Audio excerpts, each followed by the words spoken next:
नमस्कार दोस्तों, स्वागत है आप लोगों का मेरे इस YouTube चैनल में। सॉरी मैं पिछले वीडियो में आप लोगों को सेक्शन 26 पर ही छोड़ दिया था। कुछ मुझे अर्जेंट काम आ गया वीडियो बनाते बनाते, तो मैं आधा पर ही छोड़ दिया था। लेकिन आज मैं आप लोगों को लेकर चलता हूँ सेक्शन 26 से आगे। सेक्शन 26 से ही स्टार्ट करेंगे। तो आरटीआई एक्ट का सेक्शन 26 क्यों इम्पोर्टेंट है ये मैं आपको बताता हूं। सेक्शन 26 से ये लास्ट पार्ट ही होगा वीडियो का। तो मैं आपको बता दूं कि 26 जो है वो बात करता है कि आरटीआई एक्ट को जो लागू करना है, इम्प्लीमेंट करना है, उसके लिए जो है एक कोई प्रोग्राम यदि तैयार करना है, जैसे उसको मैक्सिमम इफिशिएंटली लागू किया जाए। आरटीआई एक्ट को इफिशिएंटली लागू करने के लिए एप्रोप्रिएट गवर्नमेंट द्वारा प्रोग्राम तैयार होगा। तो वो हम सेक्शन वाइज जो है देखते हैं। और फिर 27 जो है वो बात करता है कि ये रूल्स बनाने की रिस्पॉन्सिबिलिटी एप्रोप्रिएट गवर्नमेंट को ही है। एप्रोप्रिएट गवर्नमेंट की क्या रिस्पॉन्सिबिलिटी है। फिर कंपिटेंट, और 28 कहता है कि कंपिटेंट अथॉरिटी के पास क्या है। तो अब हम ये देखेंगे कि एप्रोप्रिएट गवर्नमेंट और कंपिटेंट अथॉरिटी में क्या अंतर है, क्योंकि दोनों को काम दिया गया है। तो कभी कभी यूपीएससी पूछ देती है कि एप्रोप्रिएट गवर्नमेंट से, मान लीजिए दोनों में मिला के यदि क्वेश्चन दे दे, कॉमन क्वेश्चन दे दे एप्रोप्रिएट गवर्नमेंट और कंपिटेंट अथॉरिटी से, तो आप लोगों को प्रॉब्लम हो जाएगा। तो इसलिए मैं ये सेक्शन आप लोगों के लिए एप्रोप्रिएट गवर्नमेंट, और फिर आगे हम लोग बात करेंगे कि मतलब कैसे जो है एप्रोप्रिएट गवर्नमेंट का क्या काम है। तो पहले आप देख लेते हैं कि appropriate government versus competent authority, थोड़ा सा, क्योंकि ये आपके एग्जाम में आ सकता है। इस तरह का क्वेश्चन अभी आया नहीं है। तो एप्रोप्रिएट गवर्नमेंट और कंपिटेंट अथॉरिटी में क्या अंतर है। तो एप्रोप्रिएट गवर्नमेंट जो है उसमें आपको पता है कि सेंट्रल गवर्नमेंट या स्टेट गवर्नमेंट या यूनियन टेरिटरीज के जो मतलब एस्टेब्लिश किया गया है सेंट्रल गवर्नमेंट द्वारा, कोई ऑर्गेनाइजेशन जो सेंट्रल गवर्नमेंट के अंदर है, स्टेट या यूटी के अंदर है, या पीएसयू है, या स्टेट्यूटरी बॉडी है, या एनजीओ है, सब्सिडी है, अटैच्ड बॉडी है, सबऑर्डिनेट बॉडी है। बट एप्रोप्रिएट गवर्नमेंट में कॉन्स्टिट्यूशनल बॉडी की बात नहीं की गई है, जबकि कंपिटेंट अथॉरिटी जो है वो कॉन्स्टिट्यूशनल बॉडी में होते हैं। कॉन्स्टिट्यूशनल बॉडी में होते हैं कंपिटेंट अथॉरिटी। तो कॉन्स्टिट्यूशनल बॉडी को छोड़ के बाकी जितने हैं वो एप्रोप्रिएट गवर्नमेंट में आ जाते हैं। अब कॉन्स्टिट्यूशनल बॉडी जो है वो कौन कौन है। लोकसभा और लेजिस्लेटिव असेंबली में जो है वो कंपिटेंट अथॉरिटी कौन होते हैं। तो आपने देखा कि डेफिनेशन में हम लोगों ने पढ़ा था कि इसमें जो है वो चेयरमैन होते हैं, सॉरी लोकसभा के स्पीकर होते हैं, और लेजिस्लेटिव असेंबली के भी स्पीकर जो है वो कंपिटेंट अथॉरिटी के डिफिनेशन में आता है। तो स्पीकर जो है, स्पीकर आता है, और राज्यसभा और यदि लेजिस्लेटिव काउंसिल की बात करें, जहां भी लेजिस्लेटिव काउंसिल है, तो उसमें चेयरमैन आते हैं। आप लोगों को पता होना चाहिए कि जो राज्यसभा है उसके चेयरमैन जो है वाइस प्रेसिडेंट होते हैं। अभी कौन है राज्यसभा के चेयरमैन ये बताएंगे कमेंट करके। बहुत आसान सा प्रश्न है आप लोगों के लिए। फिर चीफ जस्टिस ऑफ इंडिया होते हैं। सुप्रीम कोर्ट या हाई कोर्ट की यदि बात करें, सुप्रीम कोर्ट या हाई कोर्ट की बात करें, तो वहां के चीफ जस्टिस होते हैं।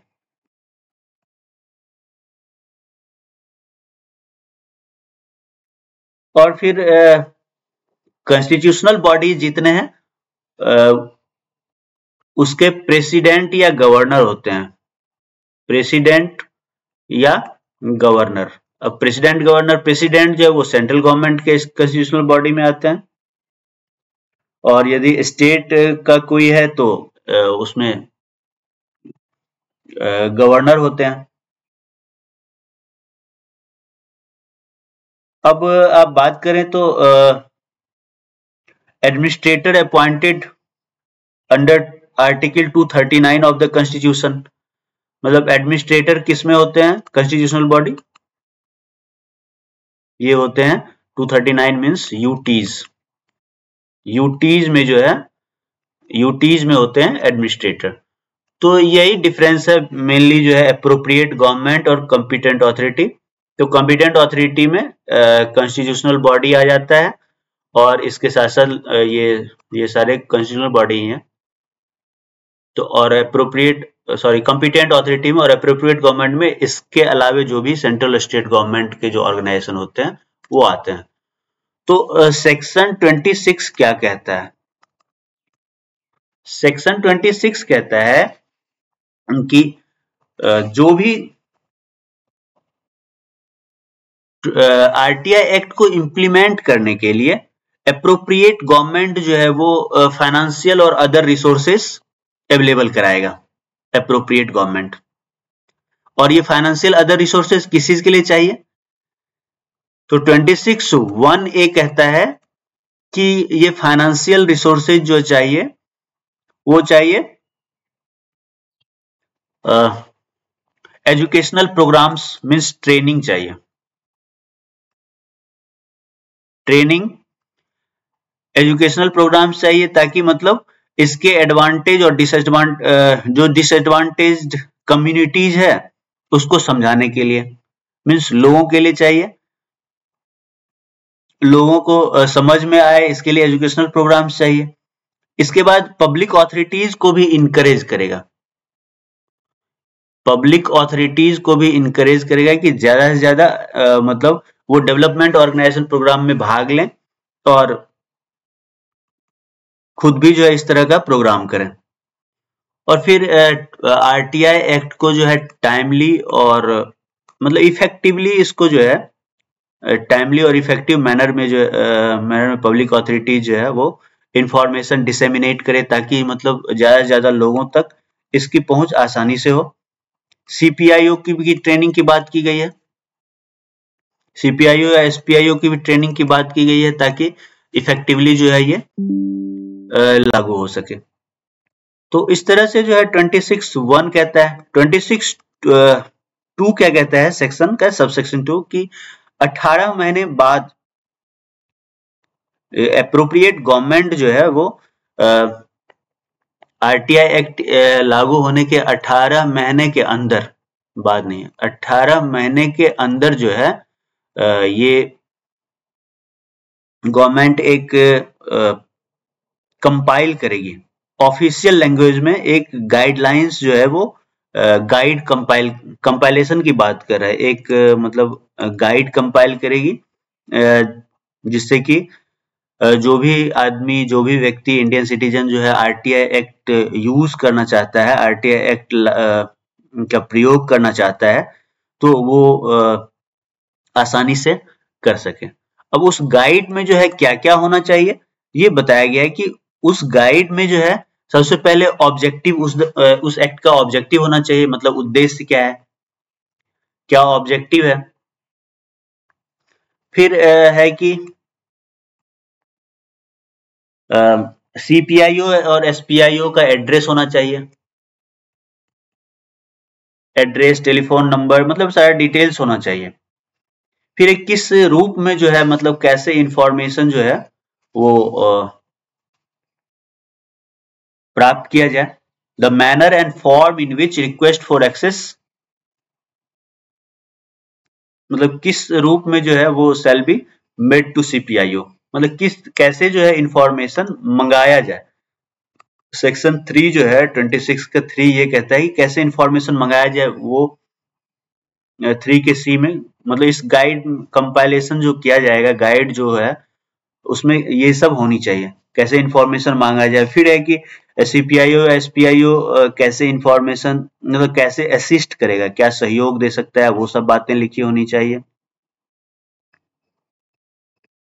सीपीआईओ का क्या ड्यूटी है, फिर सीआईसी का क्या ड्यूटी है, सीआईसी या स्टेट इंफॉर्मेशन कमीशन क्या मतलब असिस्टेंस प्रोवाइड कर सकता है। इस कानून के अंदर कौन से रिमेडीज अवेलेबल है, यदि एक्ट में तो वो गाइड में मतलब सब कुछ होना चाहिए, आरटीआई के इम्प्लीमेंट से लेके मतलब अपील की बात होनी चाहिए, सब कुछ होनी चाहिए, कैसे अपील किया जाना है, तो एक ऐसा गाइड बनाना है।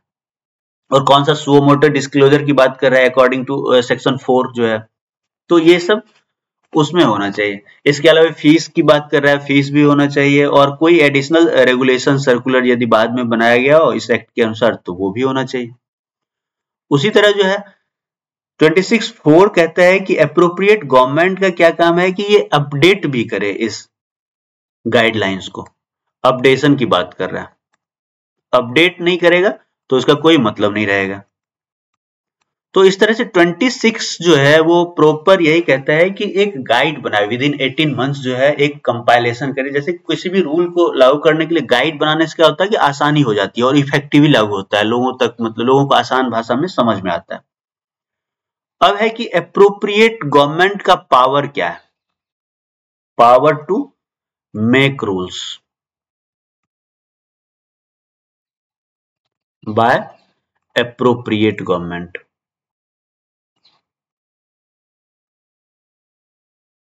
तो एप्रोप्रिएट गवर्नमेंट को रूल्स बनाने का पावर है। वो किस किस पे रूल बना सकता है, कौन कौन से उसका जो है तो ये जो भी प्रोविजंस है 27 का 1 कहता है कि एप्रोप्रिएट गवर्नमेंट जो है ऑफिशियल गजट में नोटिफाई करके रूल्स बना सकता है। Carry out the provisions of act, act में जो प्रोविजंस है उसको लागू करने के लिए रूल्स बना सकता है, 1 ये कहता है। Carry out provisions of act. अब 2 कहता है कि मतलब किस किस पॉइंट पे रूल बनाएगा। तो 27 का 2 सबसेक्शन 2 के ए में लिखा हुआ है कि cost of the medium, print cost मतलब क्या खर्च आएगा, materials to be disseminated under subsection 4। हाँ, क्या खर्च आएगा, वही इंफॉर्मेशन डिसेमिनेट की जो बात करती है, बात हो रहा है 4A में, सबसेक्शन 4 के 4 में, उस पे जो कॉस्ट आएगा उसकी बात कर रहा है। ये उसमें कहा गया है कि लोकल लैंग्वेज में जो है वो इंफॉर्मेशन डिसेमिनेट किया जाए, सॉरी ऑफिशियल लैंग्वेज में, तो नहीं लोकल लैंग्वेज में जहां तक हो सके डिसेमिनेट किया जाए। तो इस तरह से इसका कॉस्ट क्या आएगा ये भी बताएगा। 4 के 4 में यही किया गया है कि all materials disseminated cost effective local language. Yes, इसमें लोकल लैंग्वेज की बात कर रहा है कि लोकल लैंग्वेज में डिसेमिनेट किया जाएगा और कॉस्ट इफेक्टिव हो, तो ये एप्रोप्रिएट गवर्नमेंट ही इसका रूल बनाएगा। अब बी कहता है कि फी पेबल, हाँ जो भी फीस की बात हो रही है चाहे वो मतलब आरटीआई एक्ट का जो ₹10 है अभी या मतलब और भी फीस है, तो एप्रोप्रिएट गवर्नमेंट ही रूल्स बनाएगा। फिर है कि terms of office of CIC, chief information commissioner का जो टर्म्स है उससे रिलेटेड भी रूल एप्रोप्रिएट गवर्नमेंट ही बनाएगा, सीआईसी का टर्म्स या एसआईसी का टर्म्स। सैलरीज अलायंस का भी जो है बनाएगा, सैलरीज अलायंस सीआईसी या एसआईसी का। और जो मतलब स्टाफ काम करेंगे, एम्प्लॉय जो होंगे, एम्प्लॉयज ऑफ सीआईसी या एसआईसी जो भी होंगे उसके भी। तो ये सब रूल जो है, टर्म्स एंड कंडीशंस जो है यही बनाएंगे। कोई भी प्रोसीजर अडॉप्ट करना है सीआईसी एसआईसी को, तो ये एप्रोप्रिएट गवर्नमेंट ही रूल बनाएगा। Procedures adopted by CIC.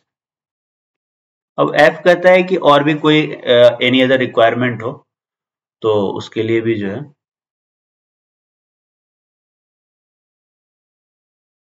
तो इस तरह से जो मतलब एप्रोप्रिएट गवर्नमेंट के पास पावर है, सेक्शन 27 कहता है। और पावर किस चीज के लिए है, रूल बनाने के लिए। अब सेक्शन 28 कहता है कि कंपिटेंट ऑथोरिटी के पास क्या पावर है।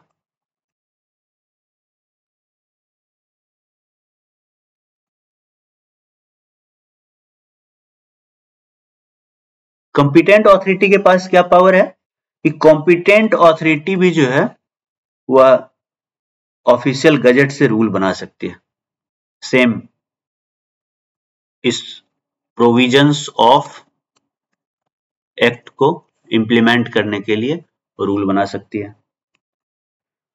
फिर वो भी ये मतलब इसके पास भी कॉम्पिटेंट ऑथोरिटी के पास भी ये पावर है कि कॉस्ट कितना खर्च होगा, कॉस्ट जो है वो डिसाइड कर सकती है।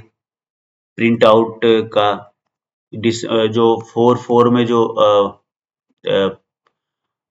इंफॉर्मेशन डिसेमिनेशन के लिए जो है दिया हुआ है सुओ मोटो, तो इस तरह से जो है। और फीस की बात कर रहा है, सेक्शन 6 के अंदर जो फीस है या सेक्शन 7(1) के अंदर जो फीस है उसके लिए रूल्स बना सकता है। और भी कोई मोटे मैटर हो तो वो कर सकता है। तो आप देखेंगे कि जो कॉम्पिटेंट ऑथोरिटी के पास पावर है वो कम है। ये फीस की बात कर रहा है 6(1) में, या मतलब 7(1) की बात कर रहा है, तो इसके तहत फीस की बात है या एनी अदर कोई है या कॉस्ट की बात है, बस इतना ही कॉम्पिटेंट ऑथोरिटी का पावर है। लेकिन अप्रोप्रिएट गवर्नमेंट के पास और भी पावर है, सीएससी का टर्म्स एंड कंडीशंस। तो यूपीएससी आपको घुमा देगी कि सीएससी का ये पावर है, कॉम्पिटेंट ऑथोरिटी, ये अप्रोप्रिएट गवर्नमेंट के पास पावर है या कॉम्पिटेंट ऑथोरिटी के पास पावर है सीएससी का टर्म्स एंड कंडीशन का। तो आप इसको थोड़ा सा ध्यान रखेंगे। आप जब तक कॉम्पिटेंट ऑथोरिटी और अप्रोप्रिएट गवर्नमेंट के डिफरेंस को नहीं दिमाग में बैठाएंगे, मतलब एकदम से आपको क्लियर होना चाहिए, तो आप नहीं समझ पाएंगे। तो ये दोनों टर्म जो है आपको कंफ्यूज नहीं करेगा। अब लेइंग ऑफ रूल्स की बात है। Laying of rules, laying of rules क्या है कि 29 का सबसेक्शन 1 कहता है कि कोई भी सेंट्रल गवर्नमेंट कोई भी रूल बनाए, आरटीआई एक्ट में कोई अमेंडमेंट करे या कोई नया रूल बना रहा है, तो आरटीआई एक्ट से कोई भी अमेंडमेंट होगा, अमेंडमेंट है या न्यू प्रोविजंस कोई बना रहा है, तो उसके लिए क्या है कि पार्लियामेंट के बोथ सेक्शन, बोथ हाउस मतलब लोकसभा एंड राज्यसभा दोनों में जो है प्लेस किया जाएगा विद इन 30 डेज, 30 दिन का टाइम, विद इन 30 डेज जो है, सॉरी 30 दिनों तक रखा जाएगा, 30 दिनों तक जो है प्लेस किया जाएगा। चाहे वो एक सेशन में हो, चाहे 2 सेशन में हो, 15 दिन एक सेशन में है तो अगले सेशन में 15 दिन होना चाहिए। रूल बनते ही यदि पार्लियामेंट सेशन में जब आए तब उसको रख सकते हैं। और इसी तरह जो है वो स्टेट लेजिस्लेचर की भी बात है। स्टेट लेजिस्लेचर में जो है उसमें भी विधानसभा मीन्स स्टेट लेजिस्लेचर में दोनों बोथ हाउस में, जिसमें कि लेजिस्लेटिव असेंबली होता है और लेजिस्लेटिव काउंसिल होता है। कुछ ऐसे स्टेट हैं, कुछ गिने चुने स्टेट्स हैं, 6 स्टेट्स जिसमें कि लेजिस्लेटिव काउंसिल है, जिसमें उत्तर प्रदेश है, बिहार है, महाराष्ट्र है, कर्नाटक है। तो इन सब स्टेट्स में दोनों है, तो दोनों में रखा जाएगा, अदरवाइज जो है एक में रह जाएगा यदि स्टेट गवर्नमेंट इस तरह का कोई रूल बनाती है तो स्टेट गवर्नमेंट भी जो है वो नोटिफाई करेगा।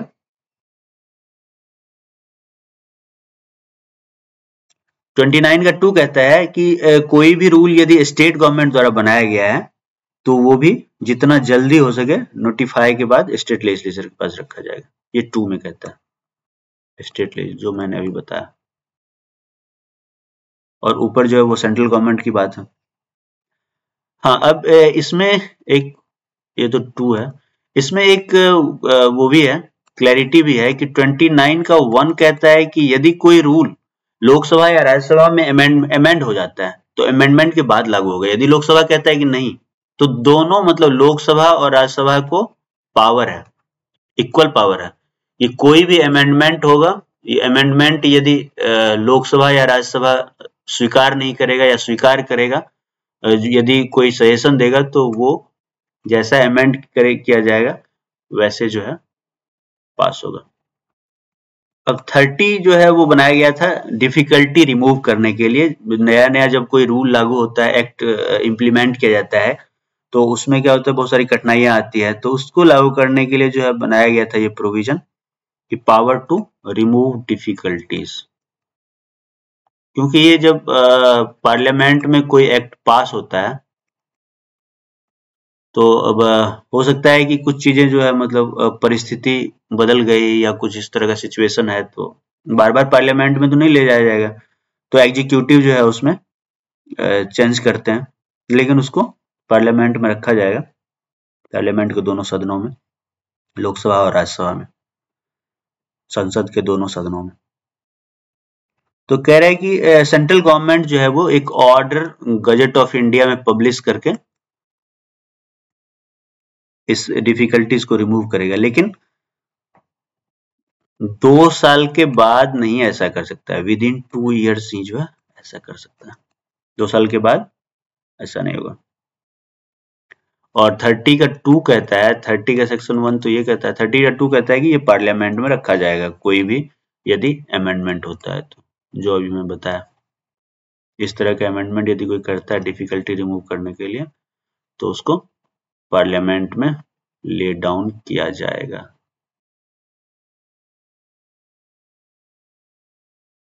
और 31, this is the last section. Last section है रिपील की बात की गई। ये एग्जाम में कभी कभी आ जाता है, मैं आप लोगों को पहले भी बताया हूं कि ये फ्रीडम ऑफ इंफॉर्मेशन एक्ट जो है वो आरटीआई एक्ट से पहले थे। फ्रीडम ऑफ इंफॉर्मेशन एक्ट 2002, तो इसको रिपील किया गया,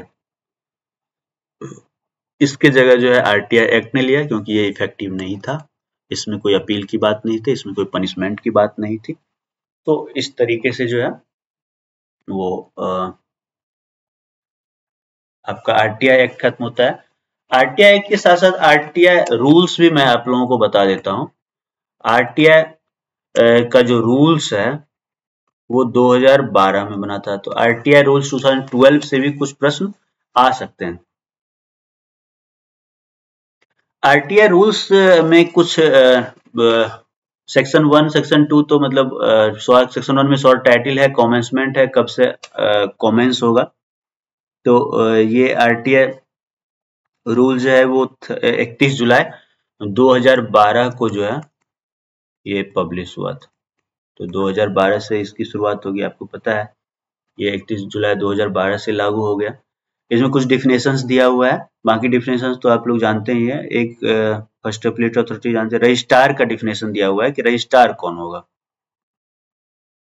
रजिस्ट्रार होता है कि कमीशन का जो ऑफिसर जिसको मतलब जिसमें additional registrar, joint registrar, deputy registrar होते हैं, ये ऑफिसर ऑफ कमीशन होता है।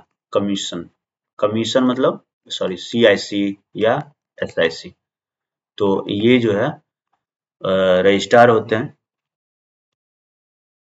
अब एप्लीकेशन फी में लिखा हुआ है रूल 3 में, रूल 3 है एप्लीकेशन सेक्शन 3 सॉरी,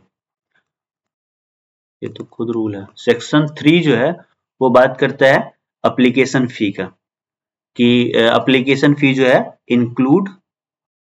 इनक्लोज किया जाना चाहिए, और एप्लीकेशन फी कितना है, 10 रुपया नॉर्मल, और बीपीएल को नहीं है, आप लोगों को पता है कोई फीस नहीं है बीपीएल को, नॉर्मल सिटीजन के लिए 10 रुपया। और एक ये इसमें ये भी लिखा हुआ है कि 500 वर्ड्स जो है उससे ज्यादा का नहीं होना चाहिए नॉर्मली, लेकिन इसको रिजेक्ट भी नहीं किया जा सकता है, मतलब आप रिजेक्ट भी नहीं कर सकते हैं कि 500 वर्ड से ज्यादा है, इस ग्राउंड पे रिजेक्ट नहीं कर सकते हैं।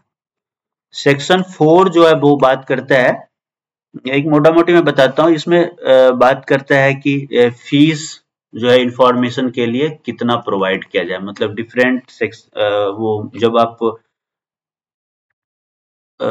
ये नेक्स्ट फीस की बात करते हैं, मतलब कोई आप फोटोकॉपी प्रोवाइड कर रहे हैं या सैंपल मॉडल्स, डिस्केट फ्लॉपी ये सब प्रोवाइड कर रहे हैं, तो इसके लिए कितना फीस होगा। तो ये सब बताया हुआ है कि ₹2 होगा A3 या स्मॉलर साइज के पेपर के लिए, एक ये बताया हुआ है इसमें। फिर लार्जर है तो एक्चुअल कॉस्ट होगा, उससे बड़ा है, A3 से ज्यादा बड़ा साइज का पेपर है तो एक्चुअल कॉस्ट जो है वो सैंपल्स या मॉडल्स के लिए एक्चुअल कॉस्ट होगा। ये ₹2 वाला जो है बहुत फेमस है, ₹2। A3 के लिए ये याद रखिएगा, कहीं पूछा गया A4 तो फिर अब है कि ₹50 जो है वो लिया जाता है डिस्केट के लिए। अब तो शायद डिस्केट चलता है या नहीं, फ्लॉपी के लिए।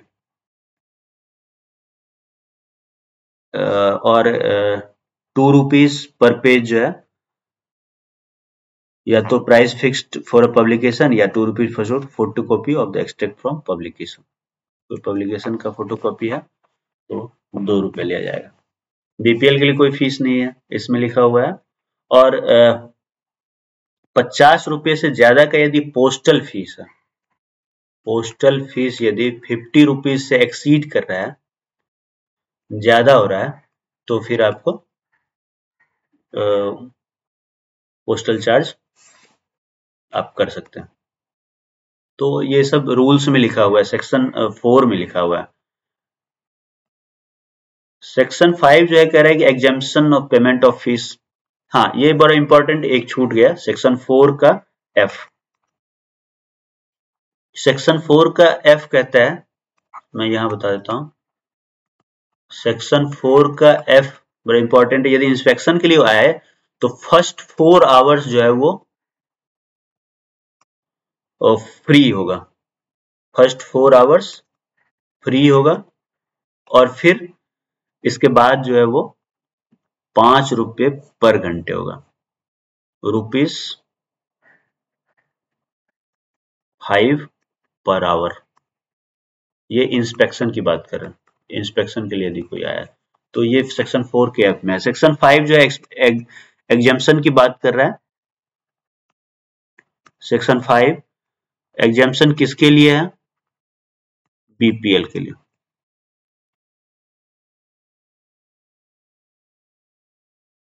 लेकिन उसके साथ बीपीएल का सर्टिफिकेट भी जो है जरूरी है इनक्लोज करना।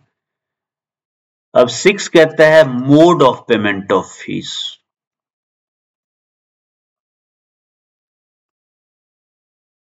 फीस तो कैसे किस मोड से होगा? कैश में भी कर सकता है सीपीआईओ, और रिसीट प्राप्त कर सकता है। बाकी तो आप लोगों को पता है, DD, bankers cheque, Indian IPO, bankers cheque, IPO, Indian postal order, आप लोगों को पता होगा इसके बारे में। और इलेक्ट्रॉनिक मीन्स से भी, आजकल तो ऑनलाइन है तो ऑनलाइन भी लोग कटाते हैं पैसा। तो ये तो इतना। अब है कि appointment of secretary to the commission. Secretary जो होता है सीआईसी या एसआईसी का, वो एडिशनल सेक्रेटरी या बिलो रैंक का होता है। तो इसमें जो है वो कौन अपॉइंट करता है? तो सेंट्रल गवर्नमेंट अपॉइंट करेगा, ये लिखा हुआ है।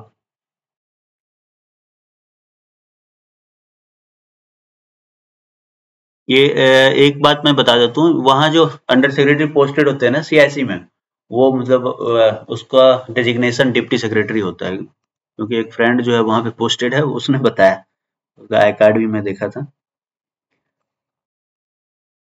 और लीक से हटके। अब सेक्शन 8 क्या कहता है कि अपील टू द कमीशन। अब अपील की बात तो हम लोगों ने देखा कि सेक्शन 19 में अपील की बात की गई है एक्ट में, और सेक्शन 8 जो है इस रूल में ये कह रहा है कि क्या क्या अटैच करना है। तो अटैच क्या करना है? सीआईसी को जो एप्लीकेशन दिया वो कॉपी ऑफ एप्लीकेशन, फिर जो रिप्लाई रिसीव हुआ वो, फिर फर्स्ट अपीलेट ऑथोरिटी का जो अपील किए वो, मीन्स सिलसिलेवार ढंग से, और जो फर्स्ट अपीलेट ऑथोरिटी का रिप्लाई रिसीव हुआ, और कोई और डॉक्यूमेंट जिसपे रिलाई कर रहे हैं या रेफर किया गया है अपील में, और एक इंडेक्स जो है वो index of the documents referred in appeal, एक इंडेक्स भी जरूरी है। तो ये मतलब डॉक्यूमेंट्स की बात कर रहा है, कौन कौन सा डॉक्यूमेंट्स जो है इनक्लोज करना है, इनक्लोजर के तौर पे इस्तेमाल करना है अपील के लिए। तो 8A में बात करें, लेकिन 9 कह रहा है कि रिटर्न भी हो सकता है, मतलब रिटर्न ऑफ अपील भी हो सकता है कि यदि ये सब डॉक्यूमेंट्स नहीं लगाए तो रिटर्न किया जाएगा। सेक्शन 10 जो है वो प्रोसेस की बात कर रहा है कि अपील को कैसे प्रोसेस किया जाएगा। यदि अपील प्राप्त हुआ CIC के पास तो वो कैसे प्रोसेस करेगा। तो कमीशन यदि सेटिस्फाइड नहीं है कि ये फिट केस है तो उसको डिसमिस कर देगा, लेकिन इस ग्राउंड पे डिसमिस नहीं करेगा कि उसने मतलब प्रॉपर इनक्लोजर नहीं दिया है उसके लिए। और दूसरी बात है कि अपील में तभी जाएगा, अपील तभी एक्सेप्ट करेगा जो सारे रेमेडीज एग्जॉस्ट हो गए, मतलब फर्स्ट अपीलेट ऑथोरिटी के रिप्लाई से खुश नहीं है तभी जो है CIC को आ सकता है। पहले तो CPIO से इंफॉर्मेशन मांगेगा, CPIO के बाद फर्स्ट अपीलेट ऑथोरिटी, इसके बाद CIC। तो इस तरह से जो है FA का टाइम भी बीत गया हो तब वो आएगा CIC के पास और इसने इंफॉर्मेशन गलत दिया हो।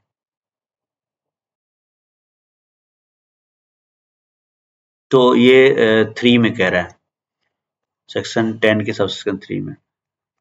सेक्शन 11 क्या कह रहा है?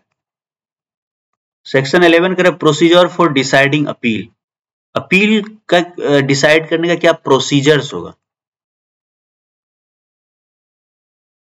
क्या प्रोसीजर्स फॉलो किया जाएगा। तो कमीशन जब भी अपील डिसाइड करेगा तो वो ओरल या रिटन एविडेंस जो है वो कंसर्न्ड या इंटरेस्टेड पर्सन से एक एफिडेविट मिलेगा, फिर उसको मतलब डॉक्यूमेंट्स या पब्लिक रिकॉर्ड्स को देखेगा, inquire through authorised officer further details of the fact.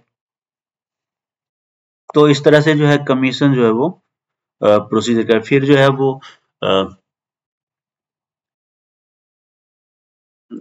CPIO को भी सुनेगा, CPIO है SPIO उसका भी सुनेगा, थर्ड पार्टी कोई है तो उसको भी मौका देगा, थर्ड पार्टी का कोई है,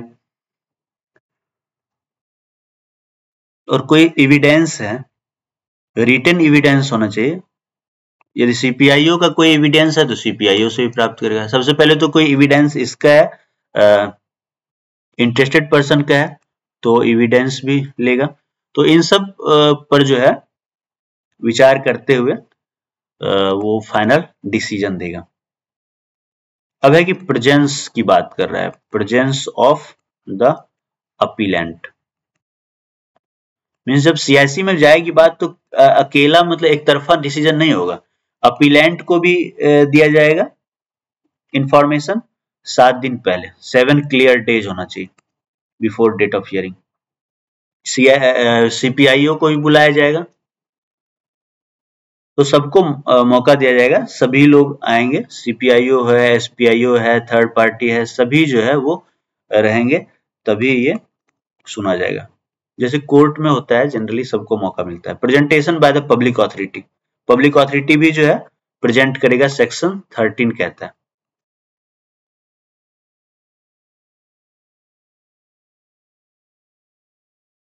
सेक्शन 14 कहता है service of notice bye commission.